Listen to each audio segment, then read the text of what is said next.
aset alokasi berdasarkan umur, itu menurut saya begini loh. Jadi saya sampai share, kalau Anda umurnya masih muda, misalnya umur Anda berapa, 20, Anda kategori apa? Agresif, moderat, ataupun istilahnya konservatif. Kalau Anda moderat, kita ambil yang tengah.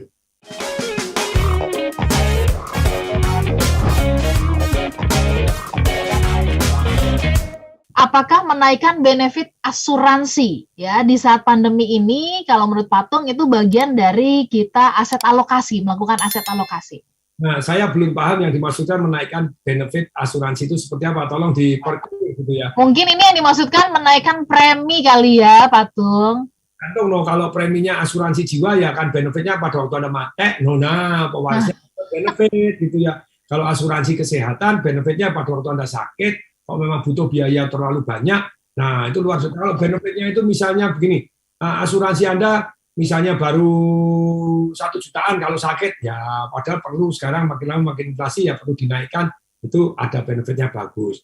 Tapi kalau misalnya benefit Anda sudah 30 miliar untuk kalau sakit 1 tahun, ya Anda naikkan, mestinya Anda sakit tidak akan makan duit sampai 30 miliar lah. Untuk apa Anda sakitkan benefit? Jadi kadang Anda terlalu banyak, di asuransi terlalu banyak, jadi hati-hati.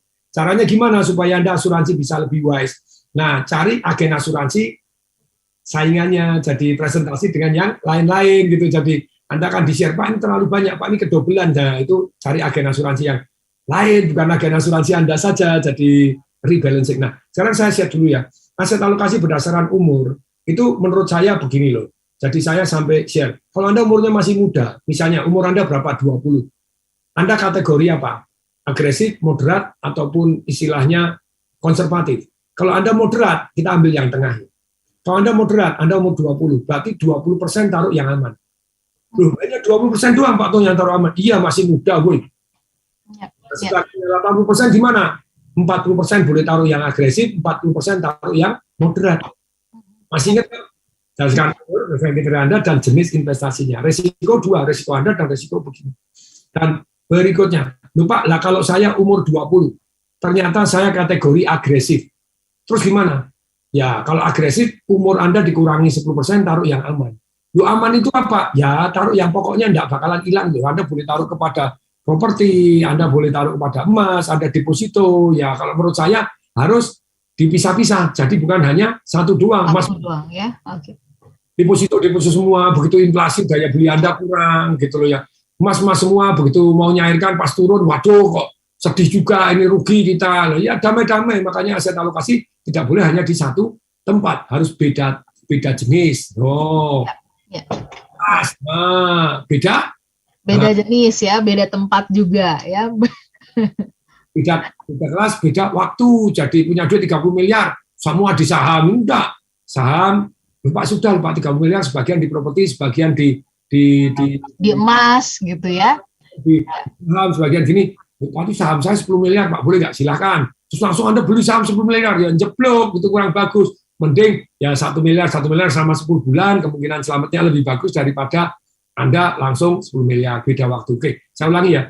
Kalau umur Anda 20 tahun, umur Anda berapapun, terus Anda bilang, Pak, saya ini termasuk konservatif. Kalau Anda masih umur 20, konservatif, 30% saja yang aman. Jadi umur ditambahin 10% sama dengan itu konservatif. Kalau Pak, saya ini umur 50, saya konservatif, yang 60% taruh yang aman.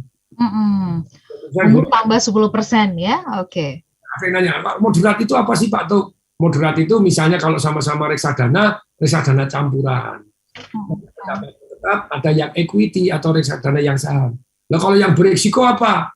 Nah, kita ngomong, ya risiko reksadana saham. Terus misalnya kalau yang aman apa? Ya reksadana pendapatan tetap, tetapi perhatikan pendapatan tetapnya dari mana? Ya. Saya lumayan veteran, maksudnya veteran itu sudah banyak makan asam garam, maksudnya asam garam itu ya banyak kena atau di dalam investasi ya tobat-tobat juga. Nah ternyata reksadana itu juga ada yang tidak enak. Gitu ya. Tidak enaknya apa? Begitu Anda masuk, Anda sudah kena potongan tuh. Potongannya berapa? Kalau orang bilang kan selalu 0,5 sampai 5% tergantung brokernya. Nah, kalau saya 0,25 bisa sih, tergantung Anda nawar dan berapa besar. Kemudian setiap tahun, mau untung mau rugi Anda dipotong 2%. Ya enak yang punya reksadana, enak pengelolanya dong. Iya, betul. Karena Anda misalnya untung 5%, berarti Anda bagi berapa? 2%. 2%. Ya. 4% dari keuntungan Anda. Ya.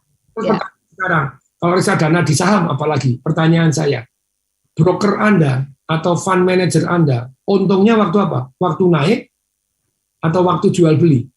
Waktu jual beli. Kalau jual beli, apa hubungannya dengan harga saham Anda naik tidak naik? Ketika dia ngelola saham Anda, apa yang dilakukan? Kira-kira jual belinya jadi sering nggak? Jadi sering dong, frekuensinya nambah. Anda untung atau rugi? Ya, kalau di si brokernya jadi untung. Saya bodoh kok gitu loh. Kalau saya salah tolong diralat lagi. Ada nggak reksadana yang mungkin tidak segitu, mungkin ada kan gitu ya. Tetapi lebih banyak yang reksadana yang fund manajernya kalau jual beli baru dapat komisi kan. Pertanyaan saya, fund manajernya ditarget nggak sama yang punya perusahaan supaya untung? Target. Dia kan masa bodoh kan jual beli sahamnya dijual beli supaya dapat komisi. Iya.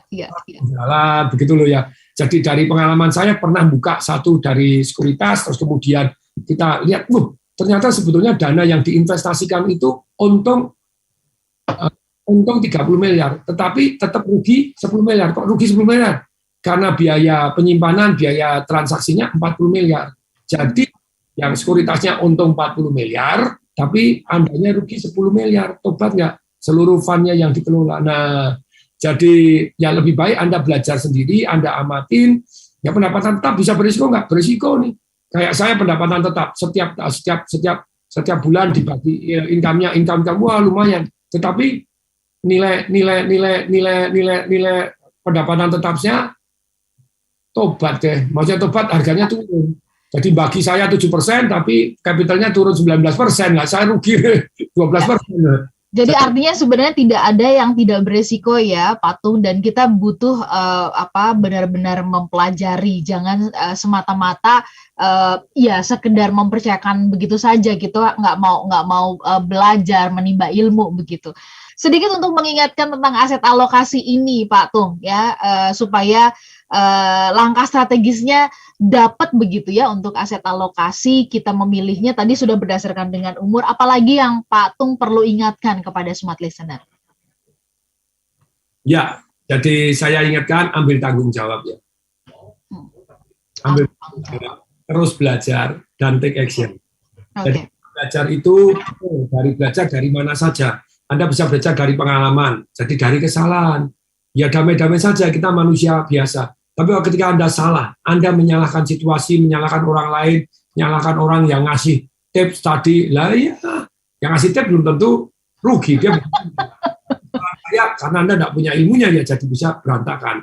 Jadi Anda daripada BEJ, blame, excuse, and justify, lebih baik Anda terus bertanggung jawab, terus kemudian terus belajar, dan terus take action. Karena kita bisa belajar dari kesalahan, yang terbaik belajar dari kesalahan orang lain. Nah, jadi kita itu lebih baik kan gitu ya.